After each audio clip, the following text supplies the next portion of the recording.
Good morning. सध्या आमचं snake plant असं दिसतंय आणि Aniket is obsess with snake plant असं तरी मला वाटतं, कारण जिथे त्याला स्नेक प्लांट दिसेल तिथून तो उचलून आणतो.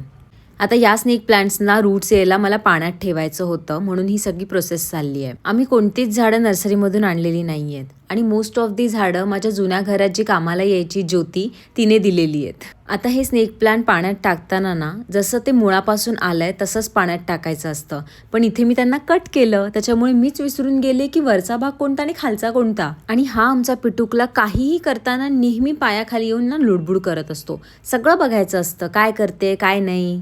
स्नेक प्लांटचं काम झाल्यावर मी घेतलं खत टाकण्याचं काम करायला आणि माझ्याकडे 3 टाईपची खत आहे. पहिलं होतं ते गोळी खत, सेकंड होतं नीम ऑइल आणि थर्ड हे फर्टिलायझर स्प्रे आहे. जेव्हा तुमच्या झाडांना फंगस लागते तेव्हा ते पाण्यात मिक्स करून स्प्रे करायचं. तर पहिले मी गोळी खत टाकलं सगळ्या झाडांना आणि नंतर पाण्याने स्वच्छ धुवून घेतलं. म्हणजे guys, this is literally a therapy. इतकं भारी वाटतं ना झाडांना धुताना. आणि काय भारी झाडे हे. परत या पेरूच्या झाडाला 5 पेरू लागलेत.